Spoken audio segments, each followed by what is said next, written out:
We're back, working on the wagon, getting it ready for Easter. I've finally got the turbo kit, so stick around and we'll go through what I think is the best hot side combo for these motors.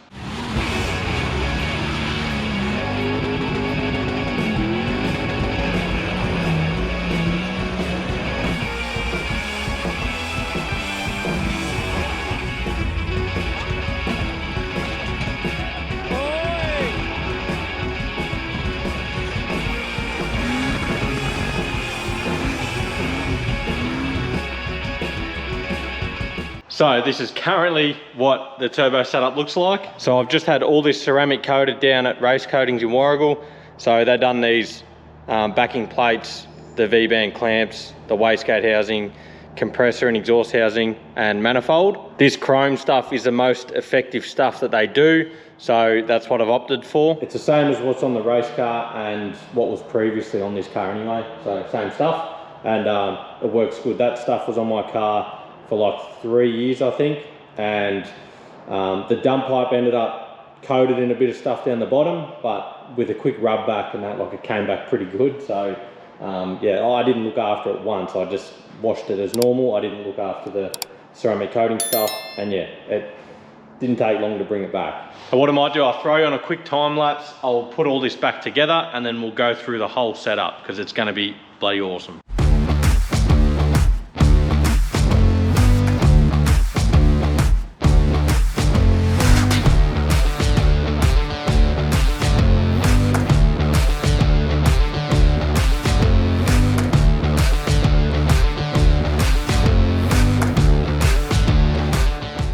Well, now that it's all back together, looking nice and flash, we'll run through what's going on. So first we'll start at the back here. This is a factory Nissan TB42 turbo manifold.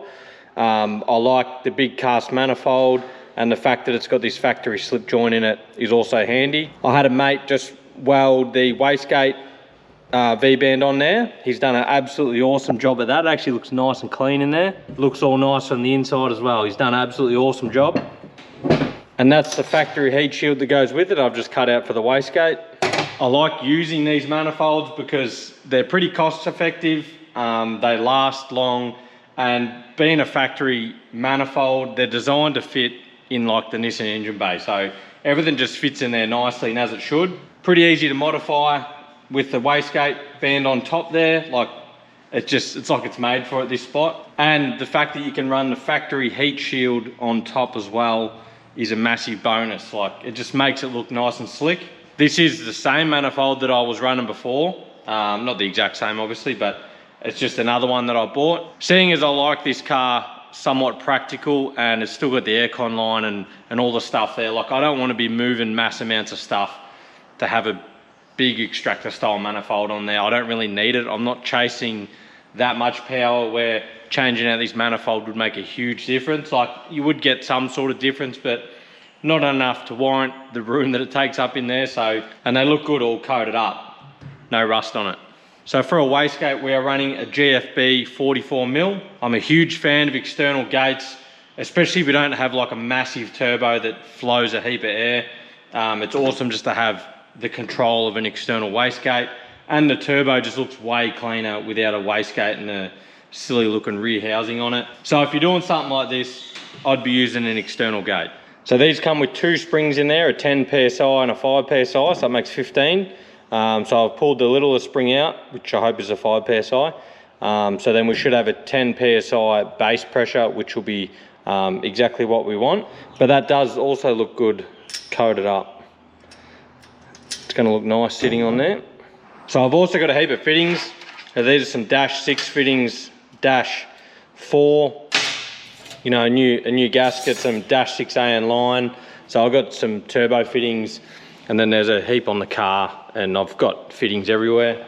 I still need to work out my dash 4 oil feed, what I'm going to do with that, but I've got to put the turbo on the car and then work out where I'm running that line.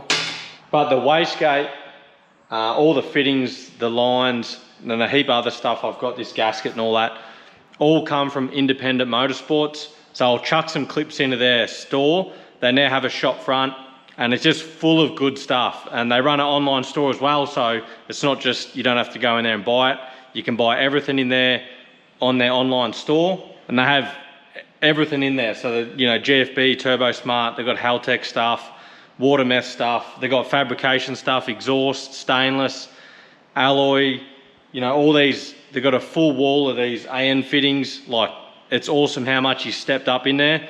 So if you're looking for any bits like that, jump on their store or go and see them in person, because chances are they'll have what you want, and if they don't have what you want, they can get it in. I think he even stocks 6 boost manifolds for the TB as well, so that's pretty awesome. All right, we'll get into the main attraction now. So this is a turbo we're running. It is a Hypergear ATR43. It's got a ball bearing core in it. That's an added extra that I got. And we're running a 0.82 rear housing. This is his SS3 model. I think it's called like a Pro S or something now. So this is actually a similar turbo than what's on the race car. The race car has the T51R mod, but I decided not to do it on this turbo because the airbox is so big, it muffles the sound of the turbo anyway. So I just thought there's no real point.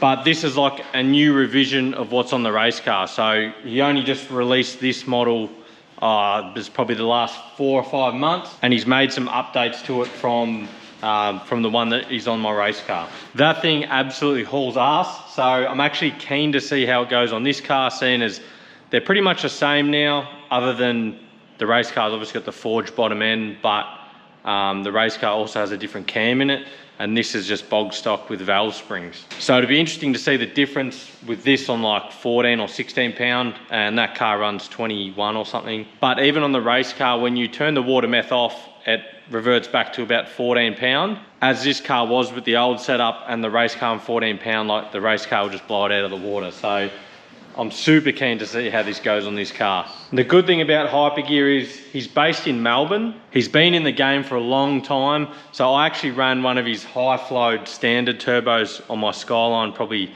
10 or 11 years ago now. So he's been in the game for that long. He does a lot of research, a lot of R&D with RB stuff. So he knows what he's talking about. He can rebuild turbos, you know, he can modify them. You know, if you bought a turbo off him and you don't like what it's doing, you can send it back and he can modify it and change a few things and make it work for you.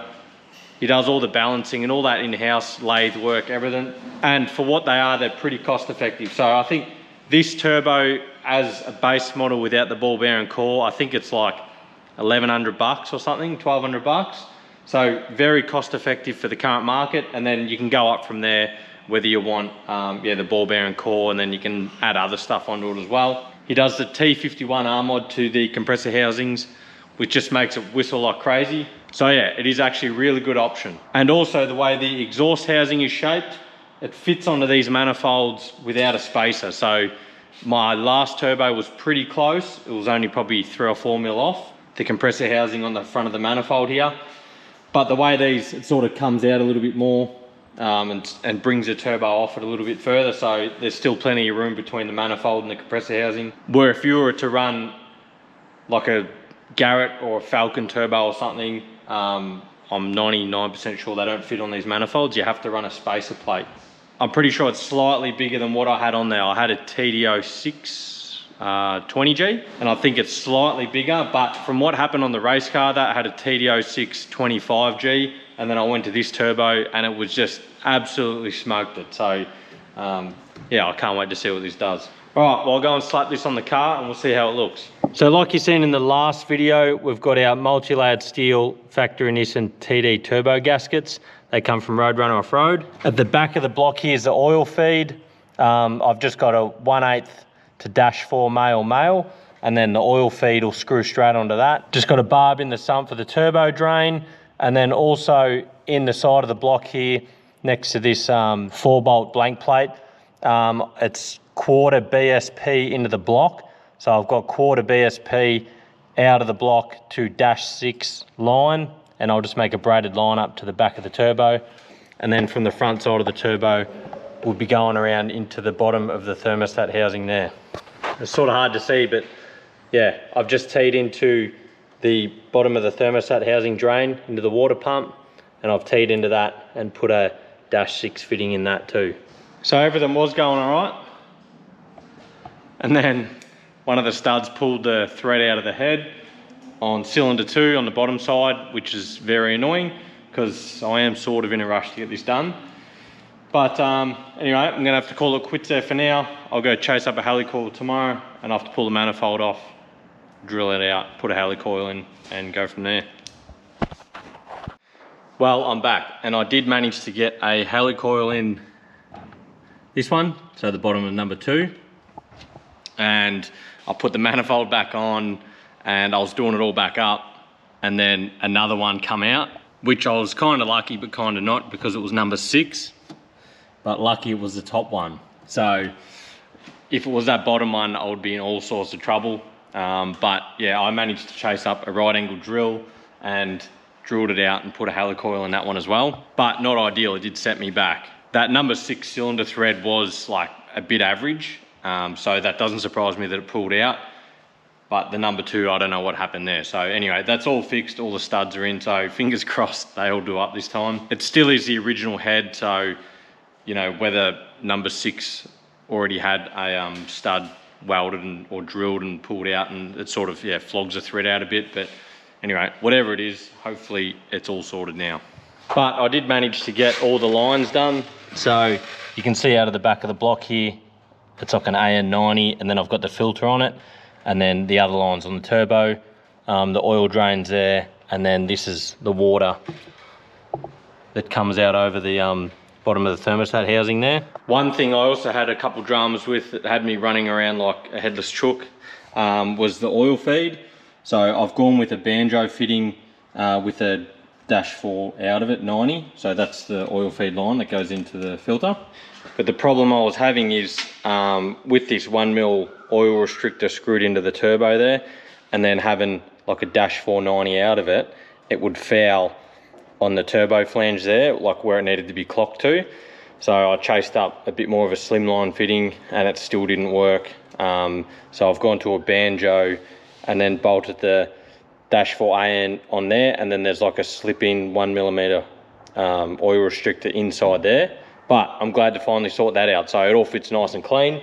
These AN fittings and this braided line, it's actually pretty good to work with. It's pretty fun actually making these lines and they look pretty sick. So it is a little bit more on the expensive side, but it pays for itself in the end. Having nice quality lines and quality fittings makes everything that little bit easier. I also got this line here, and this is for an oil pressure sensor. So this will go in to where the factory oil pressure sensor is, and then right there is where the factory oil pressure sensor will go. And then I've come off this with a braided line. These sensors, you have to remote mount them. They're not supposed to go directly into the block. The harsh vibrations from the engine can damage the sensor. So yeah, they recommend to remote mount it. This is a line that I had floating around, so I'm just going to use that and yeah, mount it somewhere else. So finally, this has actually taken way longer. Like after work multiple times a week, I was chasing up fittings, you know, bring it home, test fit everything. You know, didn't work, go and think of something else, get the helicoil kit, do that. Like all these little jobs, you know, I've gone back 10 steps and I feel like I've only taken 1 step forward. But I've got all the pieces here now, so I should just literally be able to just bolt the stuff on and then it's ready for an exhaust.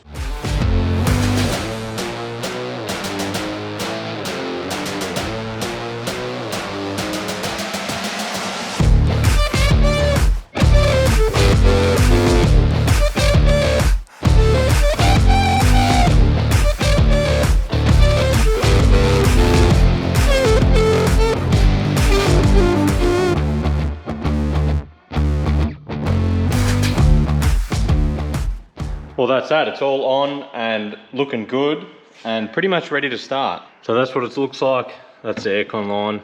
But you can see the water line running up there. Looks all right. And then all the other lines are tucked behind. I'll see if I can get under there and show you. So you can see that's the drain. Then we've got the water line on the back side.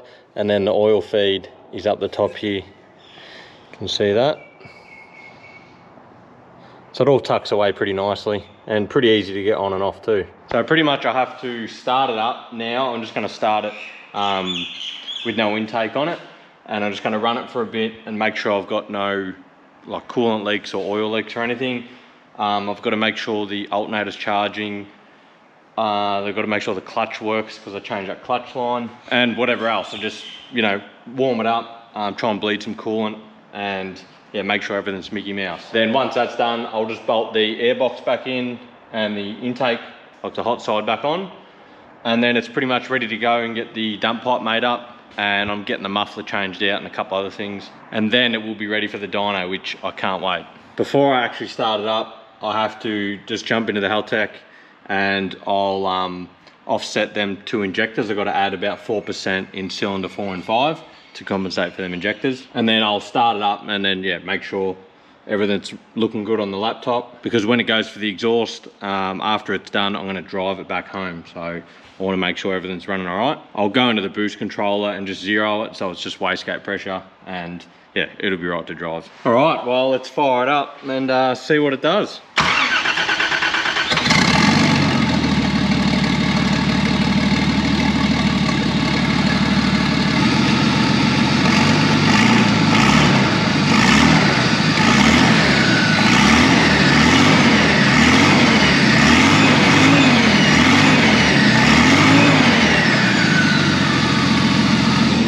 Running like a dream. I can hear the power steering pump's a bit noisy because the fluid's low because of that cooler. I would have had an air pocket in there, and now that I've started it, would have worked the air pocket out. So I have to get some fluid. Doesn't seem to be any leaks anywhere. Everything's sealed up nicely. So I'll just let it run for a bit. Try not to annoy the neighbours too much. So we can see here the voltage is actually better than it was with the other alternator. So it's around 14.2, 14.3. Obviously I've got no wideband because it's got no exhaust in it, but everything else looks good.